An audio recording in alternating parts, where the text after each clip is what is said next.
Assalamualaikum warahmatullahi wabarakatuh. Alhamdulillahilladzi ahyana ba'dama amatana wa ilaihin nusyur. Alhamdulillahilladzi anzala as-sakinata fi qulubil mu'minina liyazdadu imanan ma imanihim. Walillahi junudus samawati wal ardi wa kana Allahu aliman hakima. Asyhadu an la ilaha illallah wahdahu la syarika lah wa asyhadu anna Muhammadan abduhu wa rasuluhu amma ba'd. Qala Allah ta'ala fil Qur'anil Aziz, a'udzu billahi minasy syaithanir rajim. Laqad kana lakum fi Rasulillahi uswatun hasanah. Wa qala alaihi salatu wassalam, la yu'minu ahadukum hatta akuna ahabba ilaihi min waladihi wa walidihi wan nasi ajmain. Shadaqallahul azim wa shadaqa rasulil karim.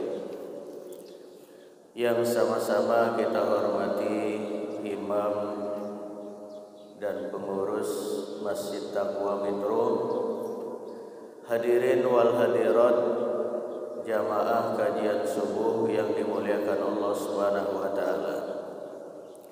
Tiada kata yang pantas untuk mengawali kajian ini daripada untayan kata pujian dan syukur kehadirat Allah Subhanahu wa taala atas segala karunia, nikmat, inayah, hidayah dan taufiknya, sehingga langkah kaki kita begitu ringan untuk diayunkan menghadiri salat subuh berjamaah, dilanjutkan dengan kajian subuh dan ditutup dengan salat syuruk insyaallah.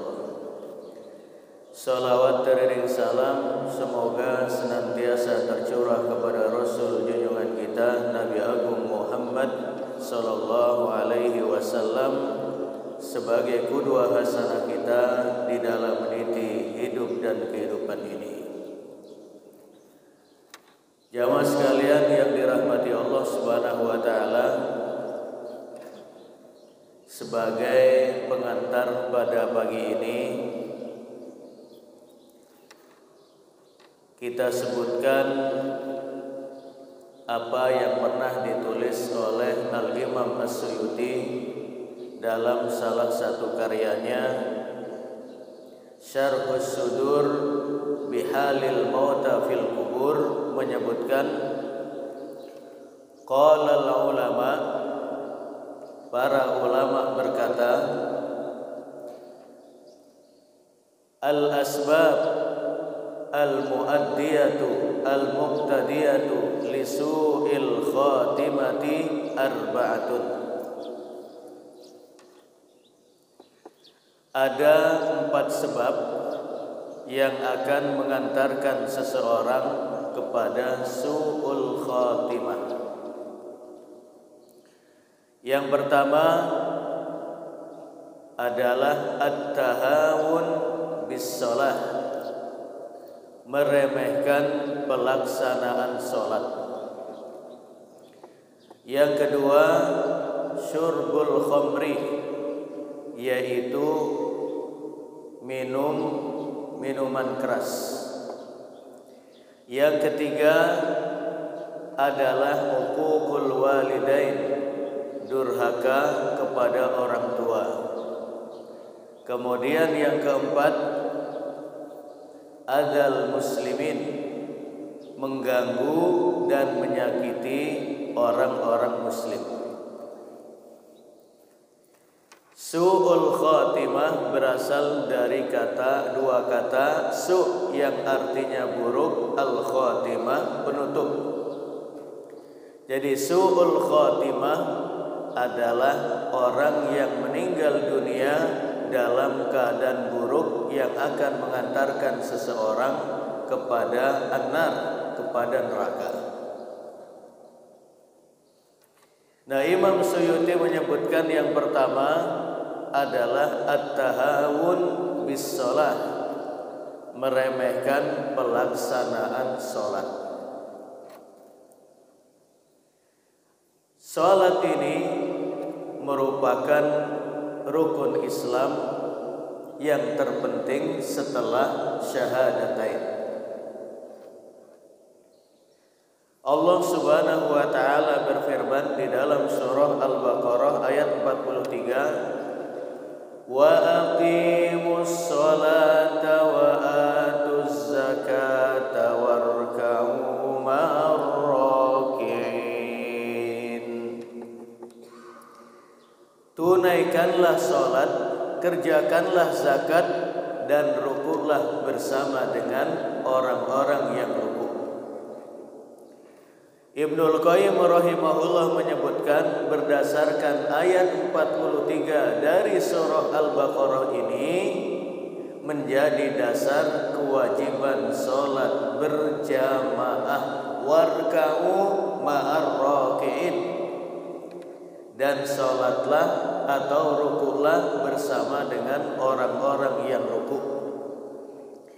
Bahkan disebutkan dalam kisah sahabat Rasulullah Shallallahu Alaihi Wasallam, apabila ada yang sakit, apabila ada yang tidak bisa melanjutkan perjalanan, maka mereka mendatangi sholat berjamaah walaupun harus dengan dipapah. Abdullah bin Mas'ud radhiyallahu anhu menyebutkan, cukup dikatakan bagian dari hipokrit, kemunafikan orang yang meremehkan sholat berjamaah. Dan sholat berjamaah tempatnya adalah di masjid. Dan sholat ini harus menjadi perhatian yang begitu serius, karena Rasulullah Shallallahu Alaihi Wasallam menyebutkan di dalam riwayat Tirmidzi bahwa sholat itu adalah amalan pertama yang akan dihisab oleh Allah Subhanahu wa taala pada hari kiamat. Rasulullah bersabda, "Inna awwala ma yuhasabu bihil 'abdu yaumal qiyamati min amalihi sholatuh." Sesungguhnya amalan yang pertama dihisab dari seorang hamba pada hari kiamat itu adalah sholatnya. Fa in sholahat faqad aflaha wa anjah. Jika sholatnya baik, jika sholatnya lurus, jika sholatnya sempurna, maka dia akan selamat dan sukses. Artinya amalan-amalan yang lain akan menyertainya, membersamainya menjadi baik. Wa in fasadat faqad khaba wa khasir. Dan siapa yang sholatnya ada catatan, yang sholatnya buruk, yang sholatnya rusak, maka berarti dia telah gagal dan merugi. Kemudian sholat juga akan memelihara dan menjaga seseorang dari perbuatan keji dan mungkar. Allah Subhanahu wa taala berfirman di dalam surah Al-Ankabut ayat 45, "Wa aqimis shalah innas sholata tanha 'anil fahsya'i wal munkar." Dirikanlah sholat karena sholat itu akan mencegah perbuatan keji dan mungkar. Al-fahisyah itu sering dimaknai oleh para mufassirin sebagai az-zina wa muqaddimatuh, yaitu perbuatan zina dan muqaddimahnya. Sementara mungkar itu adalah dosa-dosa besar yang lain. Artinya orang yang sholatnya baik, sudah pada tahap mendirikan sholat, bukan hanya sekedar mengerjakan sholat, yang merupakan dari gerakan fisik, dari ruku, sujud dan yang lain, maka perbuatan keji dan mungkar akan mampu dijauhi. Hasan Al-Basri rahimahullah menyebutkan, sebagaimana sholat itu mencegah dari perbuatan keji dan mungkar, maka apabila perbuatan keji dan mungkar masih diperbuat, maka sholatnya bermasalah. Sholatnya bermasalah. Dan karena saking pentingnya sholat ini, maka sholat merupakan salah satu kewajiban atau satu-satunya kewajiban yang tetap ditunaikan dalam keadaan yang bagaimanapun. Dalam keadaan sakit, dalam keadaan safar, dalam keadaan peperangan, dan dalam keadaan yang bagaimanapun, kecuali bagi perempuan yang sedang kedatangan bulan. Di dalam riwayat Bukhari, Abu Dawud, Tirmidzi dan Ahmad, ada seorang sahabat yang datang kepada Rasulullah SAW yang bernama Imran bin Al-Husayn. Seraya mengatakan, kanat bi bawasir. Pada waktu itu saya mengidap penyakit bawasir yang terkait dengan sekitar kemaluan. Fasa'altun Nabiyya sallallahu alaihi wasallam 'anis shalah. Aku bertanya kepada Rasulullah sallallahu alaihi wasallam bagaimana salat orang yang sakit. Faqal, Rasulullah sallallahu alaihi wasallam menjawab, "Shalli qa'iman." Salatlah dengan berdiri. Fa illam tastati', jika tidak mampu berdiri, faqa'idan, salatlah dengan duduk. Wa illam tastati' fa'ala janbin, dan kalau tidak mampu salat dengan duduk, salatlah dengan berbaring. Dan bagaimana jamaah kalau sholat dengan berbaring saja tidak mampu? Dengan apa sholatnya? Dengan apa jamaah? Disolatkan. Iya, jadi kalau sudah tidak mampu sholat, ya disolatkan. Jamaah sekalian yang dirahmati Allah Subhanahu wa Ta'ala, salah satu penyebab su'ul khotimah adalah at-tahawun bis sholat, meremehkan pelaksanaan sholat. Jadi orang yang meremehkan sholat itu bisa jadi sering mengakhirkan waktu pelaksanaan sholat. Fawailul lil musallin alladzina hum an sholatihim sahun. Kecelakaan besarlah atau bagi masyarakat Jawa mengartikan neraka wail bagi orang yang melaksanakan sholat. Alladzina hum fi sholatihim sahun, yaitu orang yang lalai dalam pelaksanaan sholatnya. Sebagian sahabat memahami bahwa lalai dari sholat adalah orang yang sholatnya tidak khusyuk. Dan ini dirasakan begitu berat di kalangan sahabat. Artinya sahabat saja sholat yang tidak khusyuk itu banyak dirasakan oleh mereka, apalagi di zaman kita sekarang ini. Maka ketika ada seorang pemuda datang kepada Abu Hanifah, salah satu imam yang 4 itu, didatangi oleh seorang pemuda yang baru saja kehilangan barang berharganya. Pemuda itu bertanya, "Ya Syekh, barangkali engkau tahu di mana barang berhargaku itu yang hilang?" Kemudian Syekh Abu Hanifah mengatakan, "Sholatlah dengan khusyuk 2 rakaat, insya Allah ketemu." Akhirnya sang pemuda tadi sholat dengan khusyuk, ternyata hanya bisa khusyuk 1 rakaat. Begitu rakaat yang kedua ingat dia, oh iya barang saya ada di situ. Maka begitu selesai sholat, apa kata Syekh Abu Hanifah? Ketemu dong? Iya ketemu Syekh. Nah begitulah kata Abu Hanifah, sesuatu yang tidak terfikir, sesuatu yang tidak hadir dalam ingatan, ketika di luar sholat, di dalam sholat menjadi hadir. Ingat ya Allah. Nah terkait dengan at-tahawun bis sholat,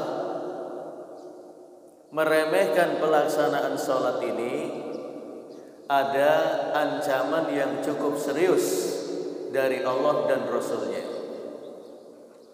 Sebagaimana disebutkan oleh Al-Imam Al-Qurtubi dalam satu karyanya Qurratul Uyun, di mana dalam buku itu beliau menulis, wa man tahawana bis sholati aqabahu Allah taala bi khamsa asyrata uqubatan. Siapa yang meremehkan pelaksanaan sholat, menunda-nunda pelaksanaan waktunya, atau melaksanakannya asal-asalan, akan diancam dengan 15 hukuman. Sittin fid dunya, 6 hukuman akan diterima di dunia. Wa thalathin indal maut, 3 hukuman lagi itu akan diterima pada saat kematian datang. Wa thalathin inda dukhulihi fil qabr, 3 ancaman lagi akan didapatkan pada saat berada di dalam kubur. Wa thalathin inda liqa'i rabbih, dan yang 3 lagi pada saat bertemu dengan Allah Subhanahu wa taala di padang mahsyar. Apa 15 itu wahai Syekh Qurtubi? Ammal lati fid dunya, 6 ancaman yang akan didapatkan pada saat di dunia. Fal ula, yang pertama, tanzi'ul barakata min umurihi, keberkahan umur, keberkahan usia akan dicabut oleh Allah Subhanahu wa taala. Al-Imam An-Nawawi menyebutkan dalam kitabnya Riyadhus Shalihin, anna ahlal madinati idza balahu 40 sanah yartakizu fil ibadah. Penduduk Madinah, kata beliau, apabila sudah berusia 40 tahun, maka sudah fokus untuk mengejar kehidupan akhirat, dan sedikit demi sedikit ketamakannya terhadap dunia itu dikurangi. Al-Imam Ibnul Qayyim rahimahullah menyebutkan, min alamatis sa'adati wal falah, di antara tanda-tanda kebahagiaan dan kesuksesan seorang hamba itu adalah salah satunya annal abda kullama zida fi umurihi naqasa min hirsih. Semakin bertambah usia, semakin berkurang kecintaannya terhadap dunia. Ini tanda-tanda kebahagiaan. Maka sebagian ulama menyebutkan, ketika seseorang sudah memasuki usia 40 tahun kok masih gemar mengejar kehidupan dunia, masih lalai dengan kehidupan akhirat, itu tanda-tanda su'ul khatimah, kematian yang buruk. Wal'iyadu billah. Keberkahan usia dicabut, semakin tua semakin keladi, semakin tua semakin menjadi-jadi. Tanda keberkahan usia dicabut, semakin bertambah hartanya, semakin pelit dan medit.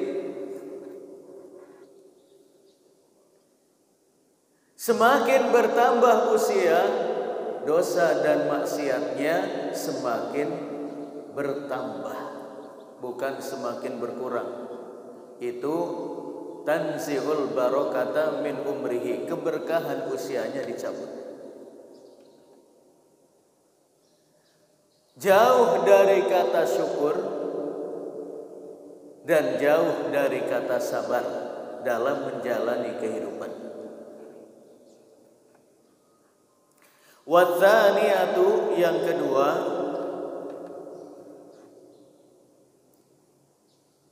tamhu sima as-solihin min wajhih. Ancaman bagi orang yang meremehkan sholat di dunia yang kedua, aura kesolehan akan dicabut dari wajahnya. Aura kesolehan itu akan hilang dari wajahnya.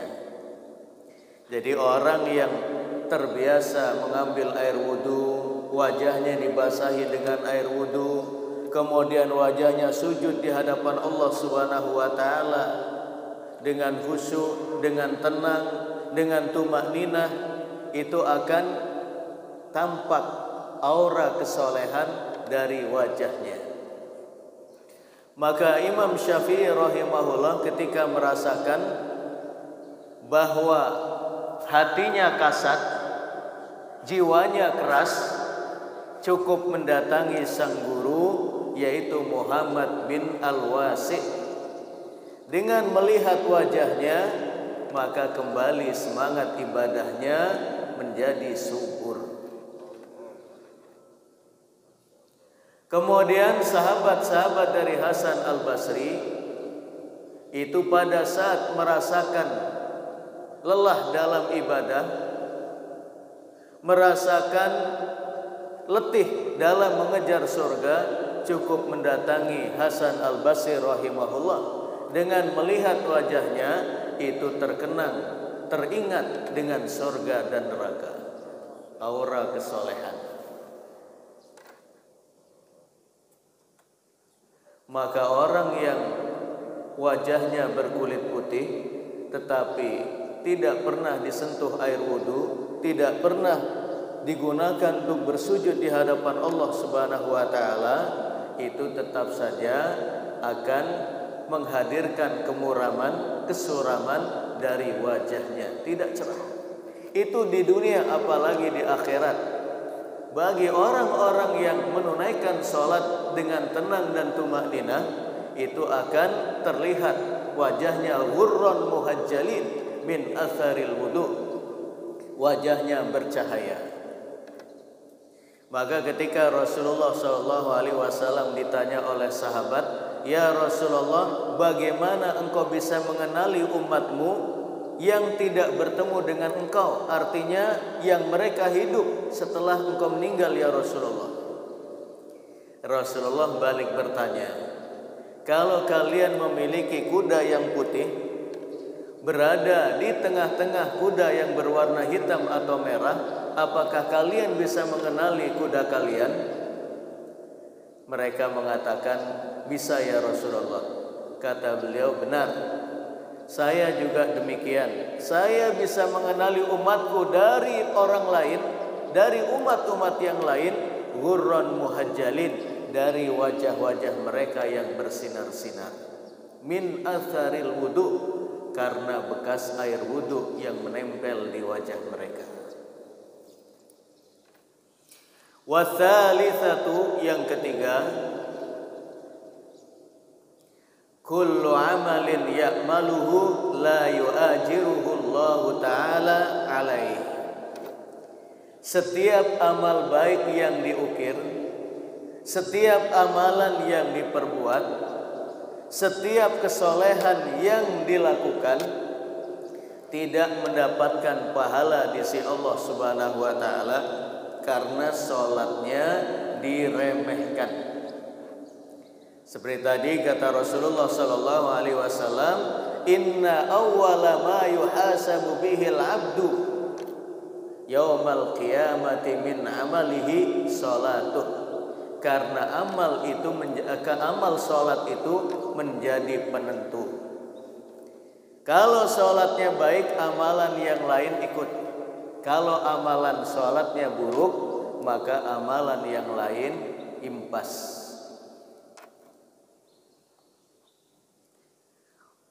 Kemudian warrabi'ah,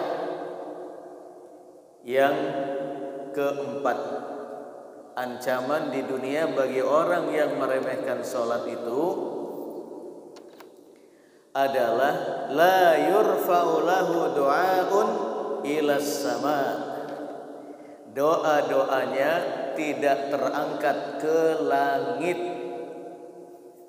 Artinya doa yang dilantunkan, harapan yang dipanjatkan kepada Allah Subhanahu wa taala melalui doa-doa terhijabi, menghantam dinding yang tebal, tidak sampai kepada Allah Subhanahu wa taala. Artinya doa'uhu ghairu maqbul, doanya tidak mungkin dikabulkan. Doanya hampa. Padahal disebutkan dalam hadis Rasulullah sallallahu alaihi wasallam bahwasanya Allah merasa malu, yastahyi, apabila melihat seorang hamba yang mengangkat kedua tangannya, kemudian begitu diturunkan sifra dalam keadaan nol, tidak dikabulkan. Allah itu malu bagi orang-orang yang memenuhi persyaratan keterkabulan doa. Adapun bagi orang yang meremehkan pelaksanaan sholat, maka la yurfa'u lahu du'aun ila sama, doa-doanya mental, tidak sampai ke langit, tidak didengar oleh Allah Subhanahu wa taala, terhijabi, menghantam dinding. Wal khamisatu, yang kelima, laisa lahu hadzun fi du'ais sholihin, tidak ada bagian baginya dari doa orang-orang yang soleh. Setiap kali kita melaksanakan sholat para jamaah, ketika tasyahud awal atau akhir, kita selalu membaca Assalamu alayna wa ala ibadillahis sholihin. Keselamatan atas kami dan atas hamba-hamba Allah yang soleh. Kata Rasulullah sallallahu alaihi wasallam dalam riwayat Bukhari, fa idza qultumuha, apabila kalian mengucapkan kalimat itu, Assalamu alayna wa ala ibadillahi sholihin, asobat kulla abdin sholihin lillah, kulla abdin lillahi sholihin fis samai wal ard. Maka doa itu akan tertuju kepada hamba-hamba Allah, baik yang di langit ataupun yang di bumi, baik yang masih hidup atau hamba-hamba Allah yang sudah meninggal dunia. Itu mendapatkan doa itu, keselamatan atas hamba-hamba Allah yang soleh. Maka Al-Imam Al-Hakim dan At-Tirmidzi mengatakan, man arada ahadukum an yahda bihadha salam alladhi yusallimu kullul khalqi fis shalah falyakun abdan salihan wa illa hurima hadzal fadlul azim. Siapa yang ingin mendapatkan bagian dari doa orang-orang yang soleh ini di dalam sholatnya, Assalamu alayna wa ala ibadillahi sholihin, falyakun abdan sholihan, maka hendaklah ia menjadi hamba yang soleh.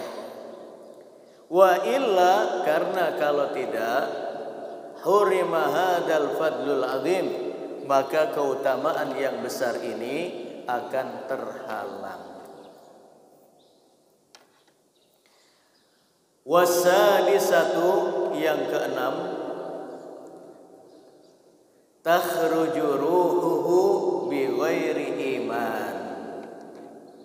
Ruhnya akan meninggalkan jasad sementara keimanannya tercabut. Dan inilah yang sangat dikhawatirkan oleh para ulama terdahulu.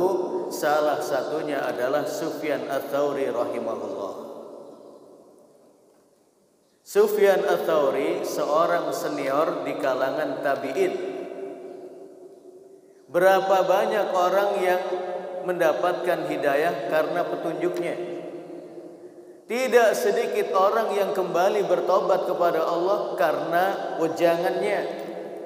Dan berapa banyak orang yang menjadi luas ilmunya, pemahamannya terhadap hadis-hadis Rasulullah SAW setelah memahami Al-Quran karena taklim yang diadakannya. Tetapi pada saat sakit yang membawanya meninggal dunia, dia menangis terseduh-seduh. Begitu ditanya, ya Syekh, limadza tabki? Kenapa engkau menangis ya Syekh? Padahal amalanmu begitu banyak, kebaikanmu tidak terhitung. Beliau mengatakan, akhafu an yuslabal imanu min qalbi. Aku khawatir dalam kondisi seperti ini yang akan menjadi ukuran masa depanku di sana, keimananku dicabut oleh Allah Subhanahu wa taala sehingga aku masuk ke dalam neraka. Itu 6 ancaman yang ada di dunia. Wa ammal lati tusibuhu indal maut. 3 ancaman lagi akan didapatkan bagi orang yang meremehkan salat ketika menghadap Allah Subhanahu wa taala atau pada saat kematian datang. Fal ula, yang pertama, an yamuta dzalilan, meninggal dunia dalam keadaan hina. Dalam keadaan hina.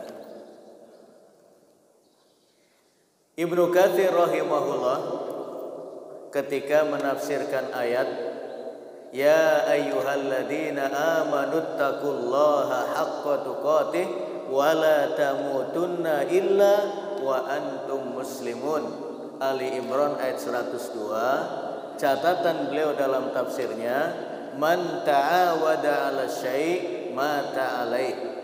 Siapa yang terbiasa dengan satu kebiasaan, maka dia akan meninggal dunia dalam keadaan seperti itu. Syekh Abdul Aziz bin Abi Ruwad dalam kitabnya Jami'ul Ulum wal Hikam menceritakan bahwa ada seorang pemuda yang pada saat meninggal dunia atau pada saat sakaratul maut ditalkin, qul la ilaha illallah, ucapkan la ilaha illallah. Namun yang terjadi pada saat talqin itu dikumandangkan, yang keluar dari lisannya kalimat yang berbeda, padahal masyarakat mengenalnya. Orang itu atau pemuda itu mutaraddidun fil masjid, bolak-balik ke masjid, artinya rajin menjaga sholat berjamaah. Nah, begitu ditalkin ucapkan la ilaha illallah, yang keluar dari lisannya apa? Ana kafirun bima taqul. Aku kafir dan mengingkari apa yang kalian ucapkan, yaitu la ilaha illallah. Sehingga Syekh Abdul Aziz bin Abi Ruwad penasaran apa yang menjadi rahasia di balik itu. Bertanya kepada orang dekat dari yang meninggal ini, kenapa kok bisa mengingkari kalimat la ilaha illallah padahal dia rajin ibadah di masjid? Kemudian orang dekatnya itu mengatakan, karena di sepertiga malam yang terakhir, pada saat orang lain sholat malam, pada saat orang yang lain berzikir, memohon ampunan kepada Allah Subhanahu wa taala, tetapi si fulan ini menghidupkan lilin, menghidupkan lampu untuk menenggak minum-minuman keras. Sehingga Syekh Abdul Aziz bin Abi Ruwad mengatakan, ittaqul dzunub fa innaha awqa'athu. Jauhilah dosa-dosa besar walaupun tidak tampak di hadapan manusia, karena Allah akan tampakkan sebelum kematiannya datang. Nah ini. Dan terkadang pada saat kita takziah, Bapak Ibu, inti dari takziah selain kita berbela sungkawa itu adalah menyolatkan jenazah. Walaupun terkadang ini sudah bergeser. Suatu saat saya pernah berkunjung di rumah teman di Cilacap.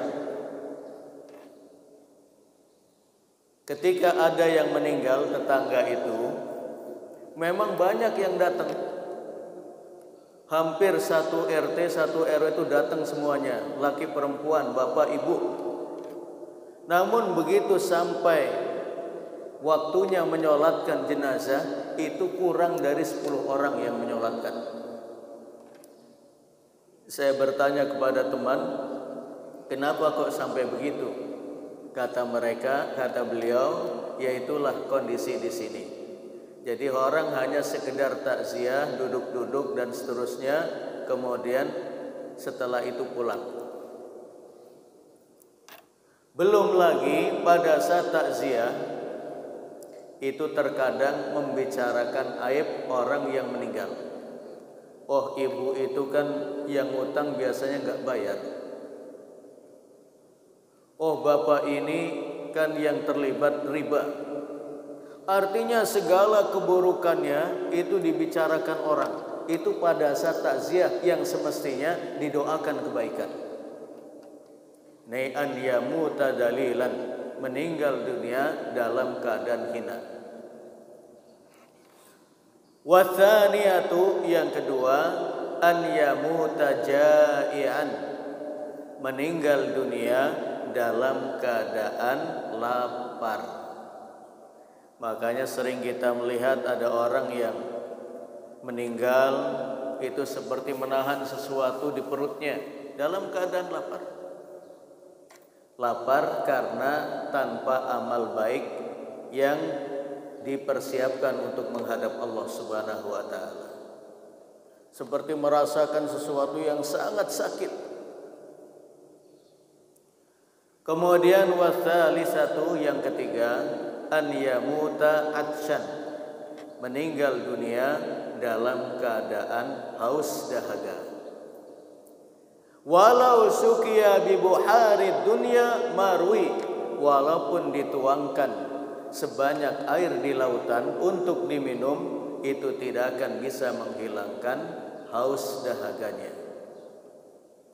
Hanya terkadang orang meninggal itu dalam keadaan matanya mendelik, kemudian lidahnya menjulur, kemudian tubuhnya meronta-ronta. Itu karena mereka merasakan itu. Bahkan ada seorang perawat dari Rumah Sakit Muhammadiyah mengatakan, Ustaz, selama saya menjadi perawat di Rumah Sakit Muhammadiyah sekian tahun, itu jarang saya melihat ada orang yang meninggal dunia dengan tenang, kemudian meninggal dunia setelah membaca la ilaha illallah. Yang ada sebelum meninggal marah-marah, semuanya dimarahi, dokternya iya, perawatnya iya, keluarganya iya, dan seterusnya. Meninggal dunia dalam keadaan hina, dalam keadaan haus, dalam keadaan lapar. Wa ammal lati tusibuhu fi qabrihi. 3 ancaman lagi itu akan didapatkan pada saat berada di dalam kubur. Al-ula, yang pertama, yadiqullahu fi qabrihi hatta takhtalifa adla'uhu. Bumi itu akan menghimpit, bumi akan menjepit sampai tulang belulangnya hancur. Ini bagi orang yang meremehkan sholat. Walaupun semua itu akan mengalami hal yang sama, baik mukmin ataupun kafir, baik yang taat ataupun yang maksiat, tetapi bagi orang-orang yang menjaga sholatnya, bagi orang yang keimanannya lurus, itu setelah dihimpit akan dilebarkan, diluaskan sejauh mata memandang, mudda basari.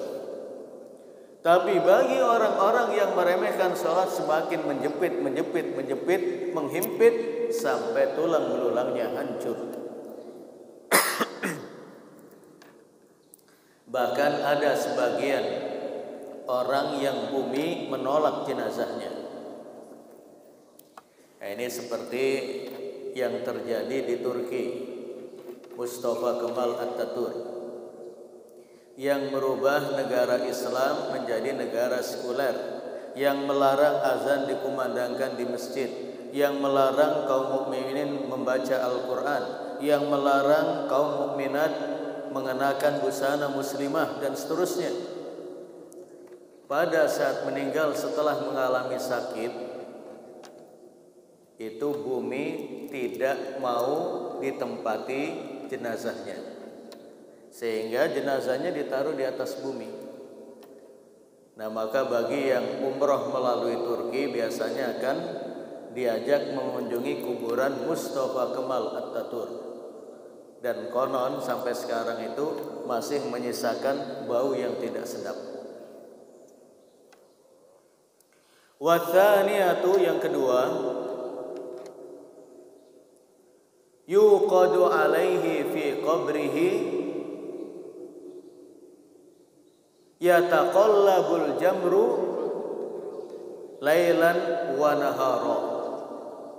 Di dalam kuburnya akan didatangkan api yang akan membakarnya, akan memanggangnya setiap malam dan siang hari, lailan wa nahara. Ini yang disebut dengan siksa kubur. Ada yang diperlihatkan neraka sobahan wa masaan, setiap pagi dan petang, dan ada yang dibakar. Orang-orang yang meremehkan pelaksanaan sholat ini termasuk yang dipanggang di dalam api.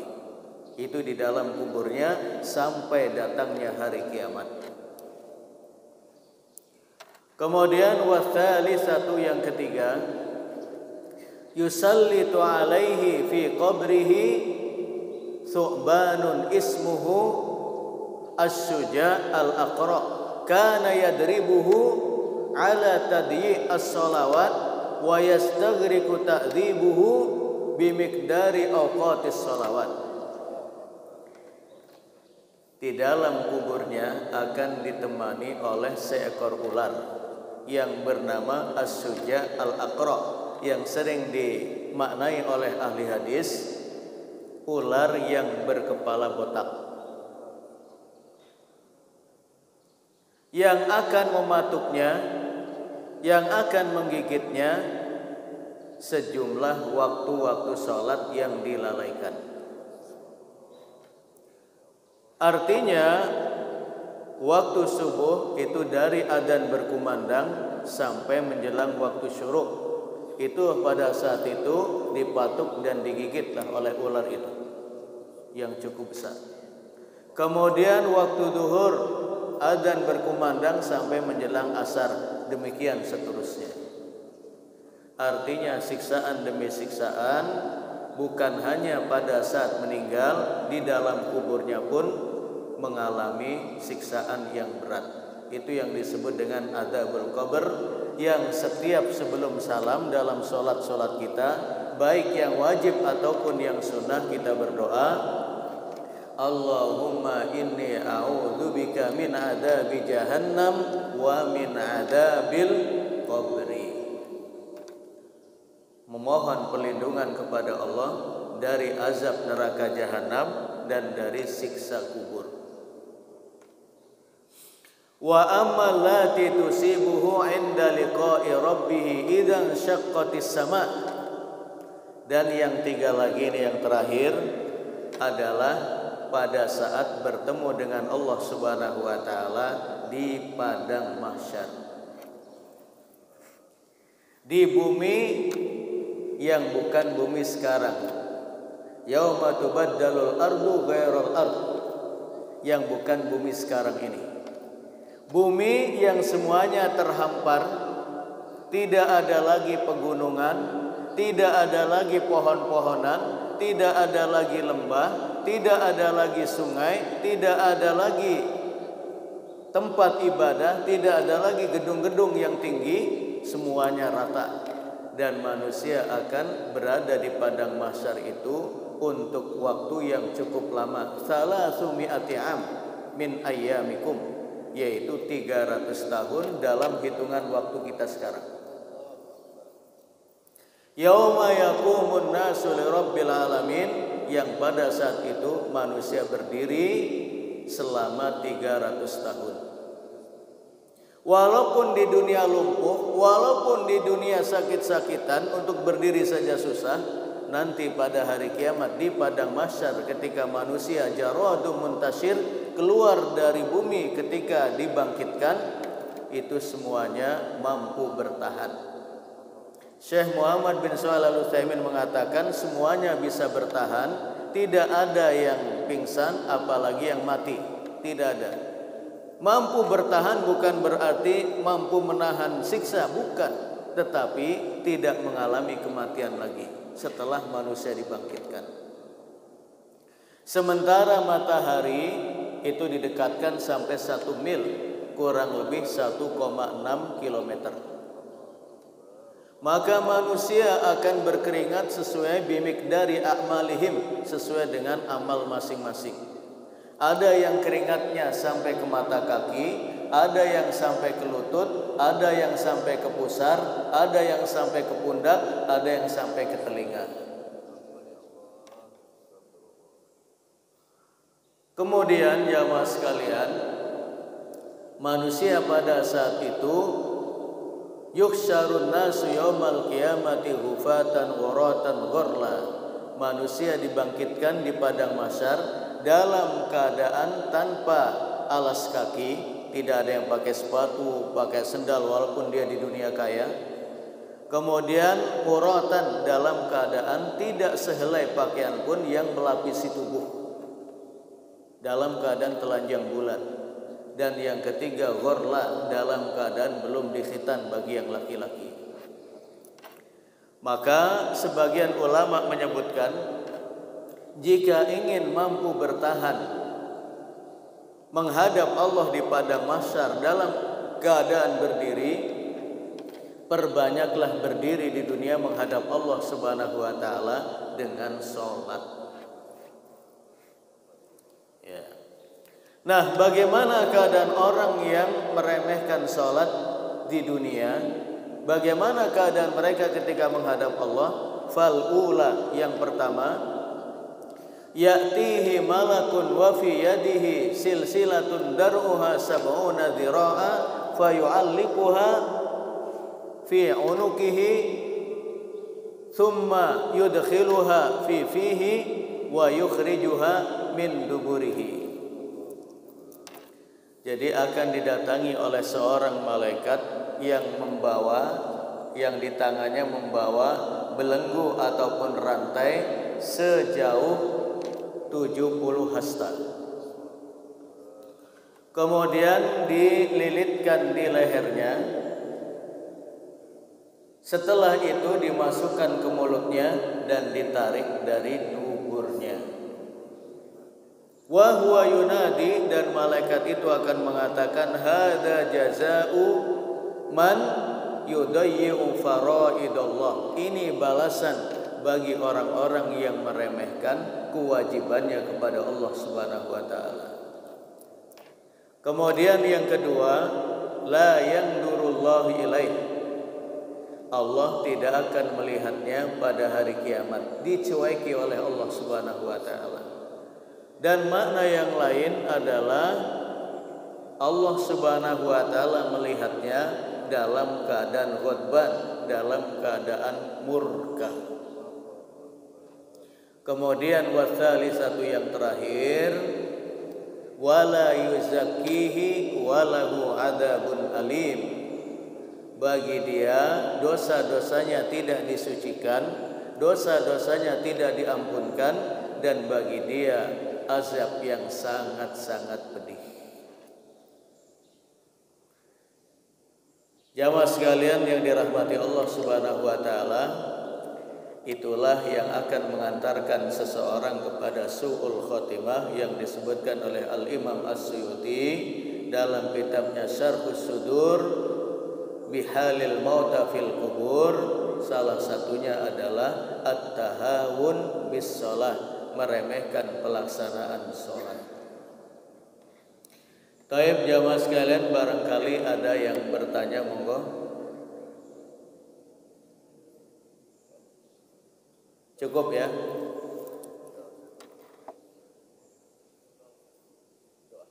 Ya. Atau Syekh aja lah. Taib, kita tutup dengan doa. Bihadhi niyah wa bibarakati umul kitab al-Fatihah. A'udzu billahi minasyaitonir rajim. Bismillahirrahmanirrahim. Alhamdulillahirabbil alamin arrahmanir rahim maliki yaumiddin. Iyyaka na'budu wa iyyaka nasta'in ihdinas siratal mustaqim siratal ladzina an'amta 'alaihim ghairil maghdubi 'alaihim waladdallin.